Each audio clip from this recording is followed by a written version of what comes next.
Está começando mais um programa Café com Direito.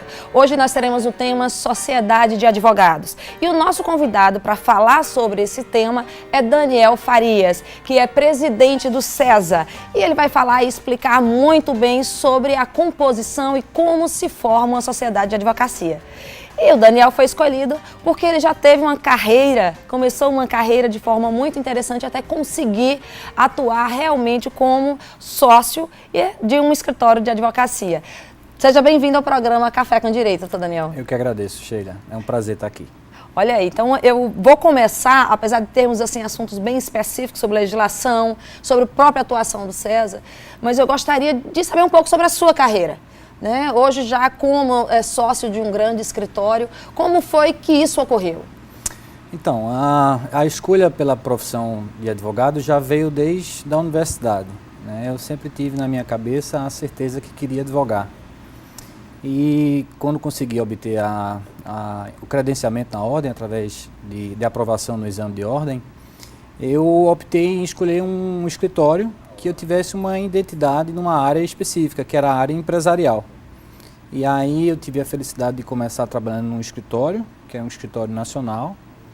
E depois de 2 anos trabalhando nesse escritório, eu ingressei no Urbano Vitalino Advogados e permaneço até hoje há 14 anos. Né? Foi uma carreira seguida num escritório que hoje a gente conta com atuação nacional também. Eu fiz parte da construção do escritório nesse período. Né?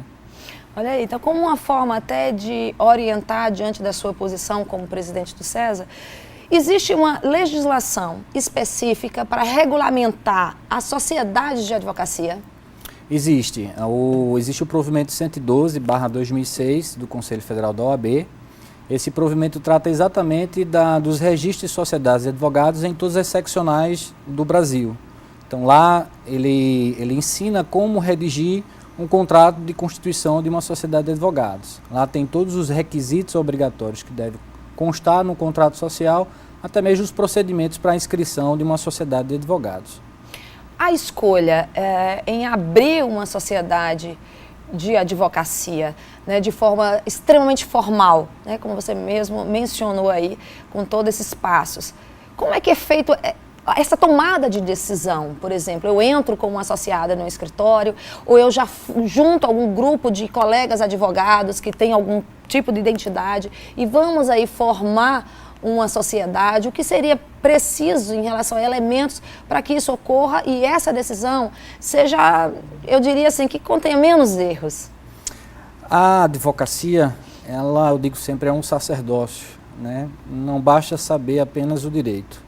Você tem que empreender, né? Então, para empreender o seu próprio escritório, você tem que ter dentro da sua formação várias outras especializações, né? Formação em administração, formação em contabilidade, formação em pessoas, formação em processos de controle, além da atividade fim, que é a advocacia. Abrir um escritório de advocacia é a certeza de que você vai ter que empreender o seu negócio. A advocacia hoje é um negócio. E existem várias relações de sociedade, né? Eu posso aqui exemplificar. O nosso estatuto, ele traz a sociedade patrimonial, que é aquela sociedade constituída através de moeda ou bens, né?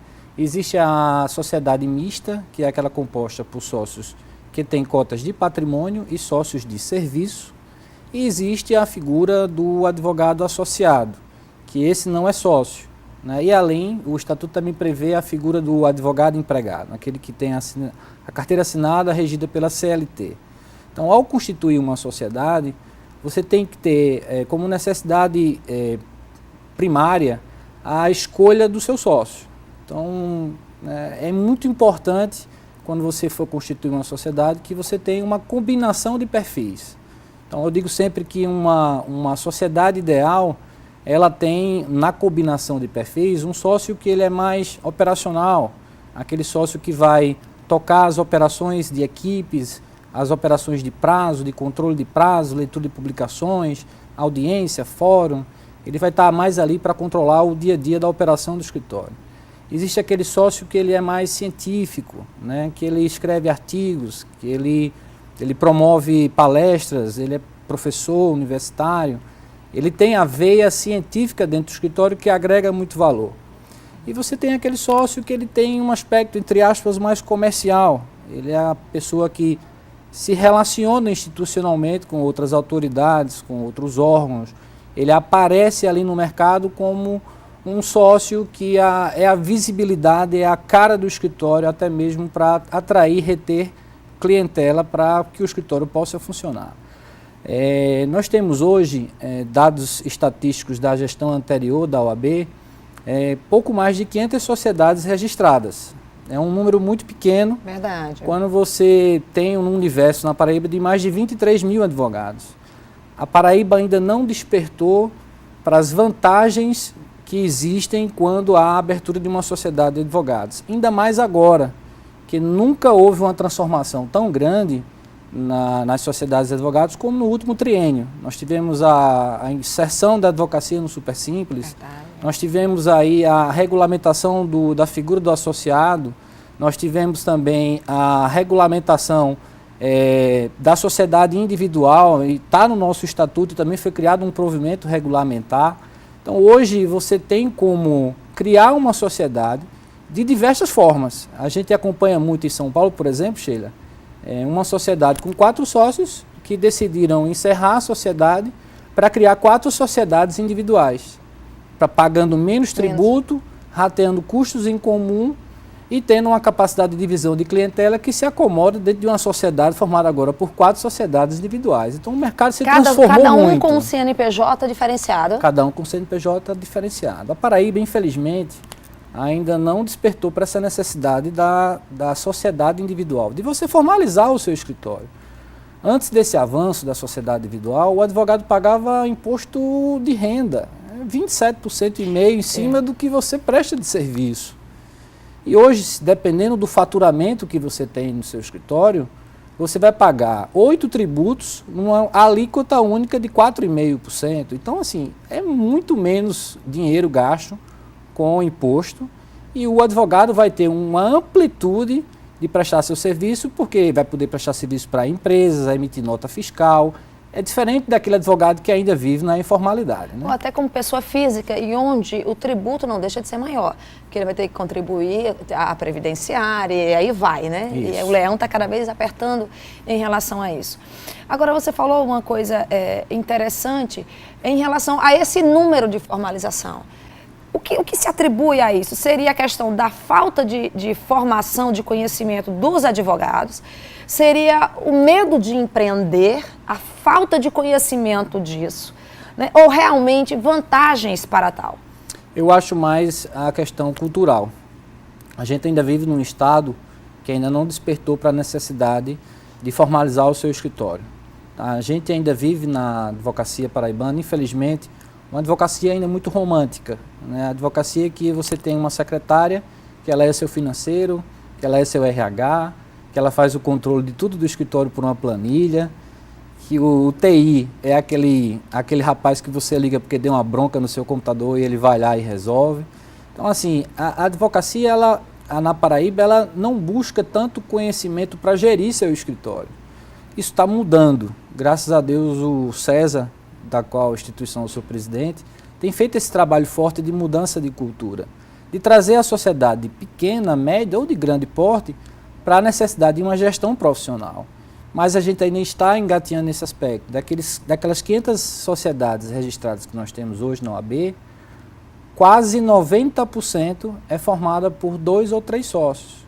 Então, assim, você percebe que a advocacia... Estamos em números é pequeno. Mas esse cenário, por incrível que pareça, também é o cenário que se repete em outros estados do Brasil. A boa parte das sociedades são de bancas formadas por menos de 5 pessoas.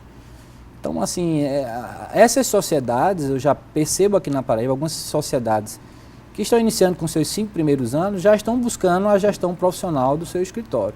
Isso já é um diferencial aqui na Paraíba. Verdade. Uma questão que é importante, e aí a gente vai deixar para o próximo bloco, não só esse papel do César nessa orientação, é até aquela história da falta de visão de um plano de negócio para o seu escritório, para saber, eu vou permanecer, o que eu quero, crescer em 1 ano, em 2 anos, em 3 anos, eu estou hoje, mas eu quero deixar o meu escritóriozinho para o meu filho, essa visão né, que tem que mudar e tem que ter um momento próprio para fazer isso. E aí onde entra o César. E a gente vai conhecer um pouquinho do César no próximo bloco. Já já retornamos com o programa Café com Direito.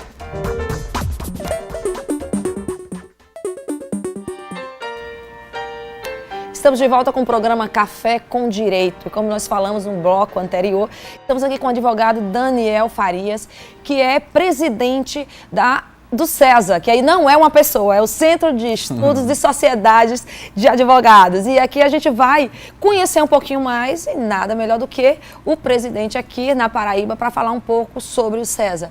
Vamos, Daniel, apresentar o César aos paraibanos, advogados e membros do escritório de advocacia. O César não é uma pessoa, de fato, é o Centro de Estudos de Sociedades de Advogados, né? Surgiu em 1983, então são mais de 3 décadas, né, de história de defesa das sociedades de advogados. Surgiu inicialmente como um movimento dos grandes escritórios de São Paulo.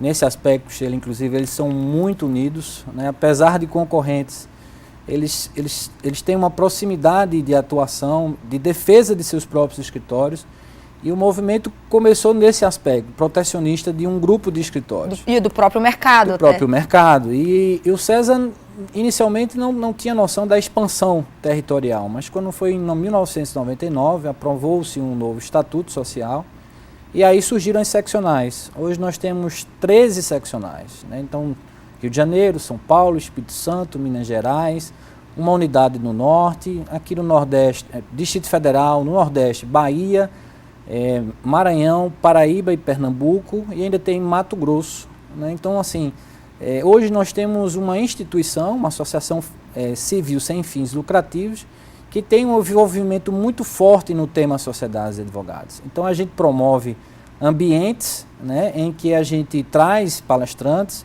para tratar de temas de importância das sociedades de advogados.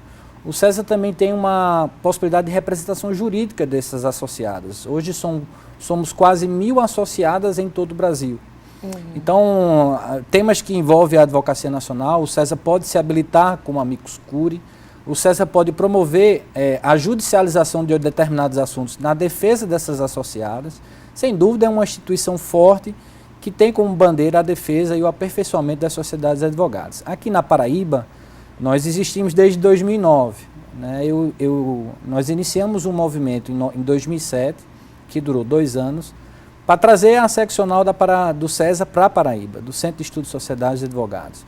Em 2009 foi aprovada a abertura dessa seccional. Nosso primeiro presidente foi o Armando Gadelha, que você conhece bem, que permaneceu por 2 mandatos como presidente.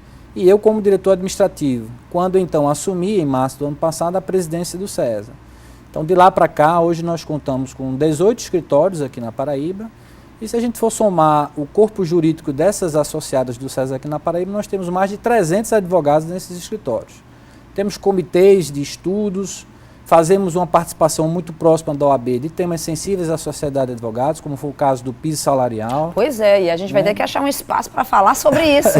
Né? É necessário se estabelecer um piso, mas se esse piso atende à realidade do nosso Estado, né, a situação que nós convivemos aqui, é algo que o César participou nessa discussão, já que é um dos interessados em relação... Não só participou, Sheila, eu mesmo fui pessoalmente à audiência pública que a OAB promoveu em João Pessoa. A OAB promoveu outras audiências públicas em Campina Grande, Cajazeiras, até a ponta do estado. Nós fizemos um evento do César no Hartmann Praia Hotel, onde trouxemos o André Godinho, que é o presidente da Comissão Nacional de Sociedade de Advogados, trouxemos o presidente do César e presidente da Comissão de Sociedades lá de Pernambuco, o Ivo Amaral, que é meu sócio, e convidamos a OAB, o próprio presidente Paulo Maia esteve presente, onde a gente dedicou todo esse evento às relações societárias e de trabalho, bem como a questão do piso salarial. Foi uma surpresa realmente o piso salarial que foi aprovado pelo Conselho Pleno, que de fato é um dos pisos mais altos do país para um estado que economicamente não comportaria um piso salarial, e isso sem demérito se o advogado merece ou não merece, tá, claro. Sheila? Mas a gente, comparando o piso salarial de outros estados, ele ficou entre os mais altos do país. E qual a consequência? Isso vai ter uma consequência direta ou indireta em relação a isso, né? O mercado está mudando da advocacia, como eu te falei. A figura do associado, ela é uma figura cada vez mais crescente nas relações de trabalho nas sociedades de advogados. Eu, honrosamente, fui escolhido na gestão de Marcos Vinícius como relator na Comissão Nacional de Sociedade de Advogados para sugerir um provimento que regulamentasse a figura do associado. Perfeito. Esse provimento foi levado para o Conselho Federal, na pessoa do conselheiro Danilo Mota, do Ceará, e foi aprovado à unanimidade. Inclusive, esse provimento do associado mudou algumas regras que existiam no provimento 112, que trata das sociedades de advogados. Então, hoje, a figura do associado é aquele advogado autônomo, ele tem seu próprio escritório, ele pode trabalhar em casa, ele pode ser home office, né? Mas Sheila decide contratar aquele advogado para uma demanda associativa. Então, essa demanda associativa é um contrato de associação, não há relação de sociedade. Então, o associado ele pode dispor de sua própria carteira de clientes e prestar um serviço determinado para aquele escritório. E um grande avanço, e essa foi a principal mudança do provimento 112, é que o advogado associado pode prestar serviço para mais de um escritório, desde que não haja conflito de interesse. Em relação... Então, e esse controle? Para se ter esse controle? Então, o próprio provimento 169/2015, do qual fui relator e foi aprovado no Conselho, ele traz todas as regras necessárias que devem constar no contrato de associação. Então, uma relação associativa, ela só tem legalidade se for averbada ao contrato social no registro que você tem na OAB. E lá vai ter a questão da remuneração, lá vai ter a questão da independência do advogado, de ter sua própria carteira de clientes, de não haver subordinação jurídica, para que o advogado possa exercer com autonomia e independência intelectual o seu labor como advogado. Então, assim, a figura do associado ela tem que ser protegida pela OAB em âmbito nacional, porque a gente tem visto e acompanhado em muitos estados, inclusive nosso estado vizinho, Pernambuco, ações civis públicas ajuizadas pelo Ministério Público do Trabalho com condenações por danos morais coletivos altíssimas, né, mudando realmente a realidade do mercado da advocacia, no momento que a gente está querendo flexibilizar as relações. Nós somos hoje 1 milhão de advogados. Em 2020 seremos 1.200.000.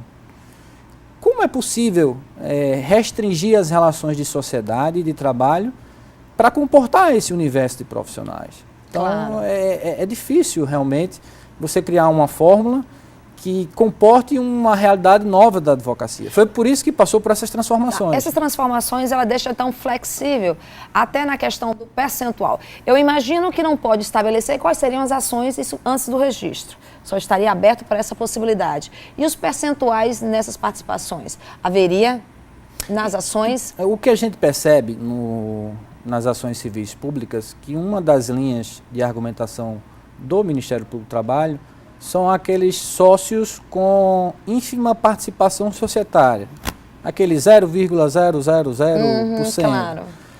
Isso por si só não caracteriza uma precarização do serviço advocatício, uma relação camuflada de emprego na figura do associado. O que caracteriza se o advogado é empregado ou associado é a conjunção de 5 elementos, o que está lá na CLT. Claro. Então, se tem onerosidade, pessoalidade, não habitualidade, subordinação jurídica, se tem controle de jornada, tem que avaliar com outras provas, analisando a dinâmica daquele profissional, se de fato ele está ali numa condição de empregado. Mas a figura do associado, ela não só é prevista em provimento próprio, como é prevista no nosso regulamento geral, no artigo 39. Ela ainda não está no nosso estatuto, mas já existe até um projeto de lei tramitando em uma das casas legislativas para colocar finalmente a figura do associado no nosso estatuto. Então, o que a OAB tem que encampar é a fiscalização efetiva de escritórios que precarizam os serviços advocatícios. E receber as denúncias não traçar de forma linear de que todos precarizam a atividade advocatícia, como o Ministério Público tem entendido em alguns estados. Não seria o órgão, né, para fazer isso necessariamente. Nós temos aqui 2 trabalhos realizados pelo César, que eu gostaria que você apresentasse na Câmara 2, tá? E aí a gente só mostra as imagens e a gente deixa no próximo bloco para vocês conhecerem um pouquinho também desse trabalho, não só o já realizado, tá? Que são esses livros, esse material, esse manual, como também os eventos. Né? Eu me lembro que nós já apresentamos eventos do César, do programa Café com Direito, que foi uma campanha do Fale Mais, Escreva Menos. Que até hoje está aí, né? Exatamente, discutindo sobre isso. Mas no próximo bloco, então, a gente deixa para mostrar o material já produzido pelo César e os eventos realizados e a realizar. Já já voltamos.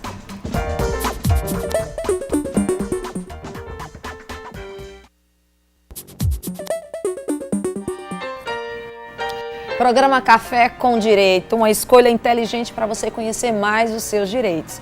E hoje, é claro, a gente está aqui falando um pouquinho da área diretamente para advogados.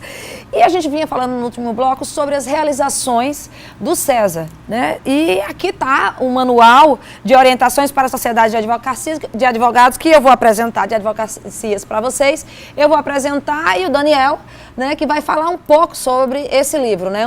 Desse livro aqui. Esse manual de orientação para sociedades advocatícias é uma obra que foi publicada na conferência em 2014, na Conferência Nacional da Advocacia, que tem com autoria outros 3 colegas, né? O Ivo Amaral de Pernambuco, o André Godinho, que é o atual presidente da Comissão Nacional, e o Jardson Cruz, que é lá do Ceará. E aí, Sheila, é um manual completo que está disponibilizado, inclusive, na plataforma do Conselho Federal, você pode obter pela internet. Aí estão reunidos todos os modelos para se constituir uma sociedade de advogado. Seja ela sociedade mista, seja ela sociedade patrimonial, seja ela através de uma sociedade constituída com relação com o associado. Infelizmente, como essa obra foi publicada em 2014, temos que atualizá-la. Ela não traz a figura da sociedade individual e o provimento que regulamentou a figura do associado. Mas é um manual completo, com decisões do Conselho Federal, muito útil para quem quer abrir seu escritório e já quer começar a ter o seu próprio negócio. E aí é gratuito, você tem acesso diretamente no site. Isso. E quem não tiver, pode entrar em contato comigo que eu forneço a via digital. E nós temos outro aqui, que já é um guia de negócios, né? Essa é uma das grandes heranças do César no âmbito nacional, que é o guia legal para o investidor no Brasil. Então, todas as seccionais se uniram para criar essa obra, que é mais do que uma bíblia para aquele investidor que quer tocar algum negócio aqui no Brasil. Ele traz todas as regras necessárias por Estado, inclusive. Foi uma das grandes heranças que o César deixou aí, dentro de vários outros periódicos e artigos que ele publica dentro da instituição.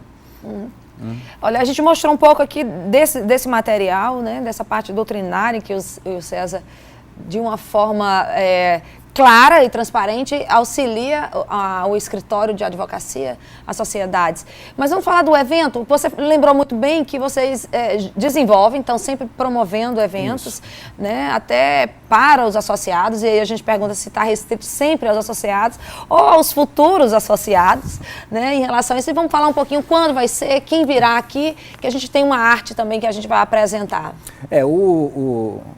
Todos os eventos do César, predominantemente a gente foca para as associadas, porque é o diferencial que a gente quer ter como César. Então, assim, os escritórios, é muito fácil se associar. O único requisito que o César exige é que a sociedade seja legalizada, né? Ela seja registrada no OAB, ele tem um contrato social registrado.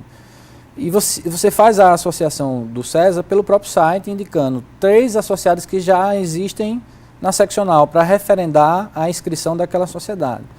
Então, assim, esse evento, que é gestão estratégica de contencioso para a Sociedade de Advogados, a gente abriu 10 inscrições para não associados. Será um almoço por adesão, lá no restaurante Nau, no dia 23. Nós estamos trazendo o Antônio Abdala, do escritório Abdala Advogados, no escritório de Minas Gerais. É uma pessoa muito diferenciada nessa parte de gestão de contencioso. É um escritório de Minas Gerais que conta com quase 140 colaboradores diretos e uma rede de correspondentes de mais de 1.000 colaboradores indiretos. Gerir isso? Você imagina o que é gerir uma quantidade de parceiros para tocar um negócio de contencioso de massa. Então essa palestra é imperdível. Não só para o pequeno escritório que está iniciando, que quer aprender técnicas de gestão, de gerir o contencioso de processo do seu escritório, como para o grande escritório que já já tem essas práticas muito bem definidas e implementadas no seu escritório. Doutor Daniel, e para você fala para esse público bem específico de quem já tem e de quem está nos assistindo, que às vezes é o pouco que eu converso com essa nova gama de advogados que entram no mercado com uma garra muito grande, né? Essa questão do contencioso de massa. Vale a pena ainda o pequeno se preocupar em angariar, em entrar nesse mercado de massa? Não vale a pena? Como você vê isso para os escritórios pequenos? Então, o escritório pequeno, se ele já não surgiu com uma identidade própria, né, se ele não passou por um processo de autodescoberta, né, é aquele escritório topa tudo, né, ele não tem uma identidade, ele não é um escritório no consultivo ultra especializado em uma determinada área, tributário, enfim. Ele está ali para pegar qualquer tipo de ação. A advocacia é relacionamento, né? Então, se você consegue angariar alguns contratos, geralmente de partido, você recebe um valor mensal para administrar um quantitativo X de processos. Aquela prestação de serviço vai abrir portas para outros negócios. Então, a advocacia, como é uma advocacia de relacionamento, por mais que o foco inicial do seu escritório não seja esse, você vai precisar diversificar a sua carteira para depois conseguir especializar e seguir com uma bandeira própria como escritório. Tudo que a gente construiu no nosso escritório, Urbano Vitalino, começou pelo contencioso. E assim, o escritório passou por uma transformação, né? Nós começamos um escritório com menos de 50 pessoas. Hoje somos quase 400 pessoas em todo o Brasil, com a advocacia que era predominantemente no Nordeste para uma advocacia nacional. Até hoje, nós somos vistos como um escritório de contencioso.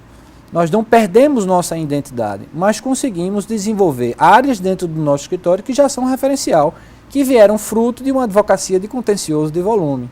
Então, se o advogado iniciante, que tem uma sociedade, tem a oportunidade até mesmo de firmar parcerias com outros escritórios para acompanhar um contencioso de processo, é válido. Só fica a ressalva, desde que isso não faça com que comprometa a qualidade do serviço que é prestado para outros clientes. Então, o advogado precisa fazer conta para saber se aquela conta vai sacrificar a qualidade do serviço que é prestado para os outros clientes. Essa é a dica que eu dou. Você falou algo interessante, que é a questão de saber aproveitar as oportunidades, né? Você lembrou bem aí, você fechar um contrato, né, que seja o primeiro contrato, onde você vai gerir um contencioso de 20, 30, de 40, se você se estrutura para isso, né, e por isso é vantagem o advogado, advogado gestor, que às vezes acaba sendo advogado gestor do seu próprio escritório, e buscar esse tipo de informação de gerência. Porque eu quero acreditar que as grandes empresas, eles buscam no escritório algumas qualidades e alguns pré-requisitos para contratos desse porte. Qual seriam, eu diria assim, o essencial para quem não tem e que pretende já se estruturar para isso? O investimento em tecnologia é fundamental. Um escritório que quer prestar serviço para a empresa tem que se portar como empresa. Não adianta você querer abarcar uma advocacia empresarial se relacionando com o seu cliente com planilhas. Ele quer ter acesso a um sistema do escritório onde ele mesmo vai ter acesso às informações de seus processos. O escritório precisa estruturar suas áreas meio, precisa ter um plano de carreira, precisa ter um modelo de negócio definido, qual é a sua missão, qual é a sua visão, quais são os seus valores.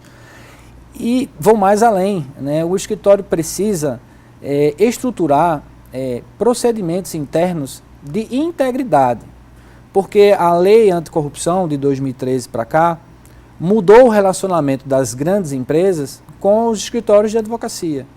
Então, regras de compliance devem ser também implementadas no seu escritório, porque muitos clientes enviam questionários para você preencher e dentro desses requisitos que eu citei aqui está a ideia de um código de conduta, de um procedimento de controle de integridade de seus profissionais. Você veja a que nível chegou as empresas no relacionamento com seus prestadores de serviços jurídicos.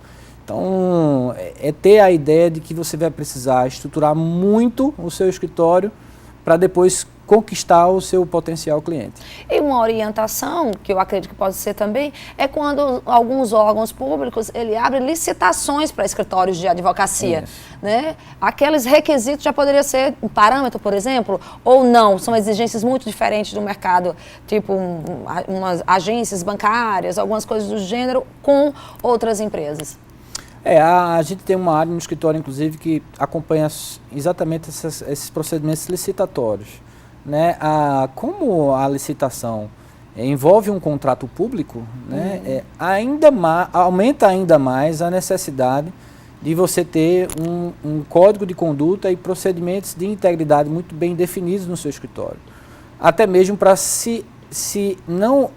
não se exonerar de responsabilidades, não se eximir de responsabilidades, mas de amenizar a eventual responsabilidade se ocorrer algum processo criminal e aquela empresa ela é envolvida em alguma espécie de corrupção e o escritório de advocacia acaba sendo enquadrado como um coautor daquele ato criminoso.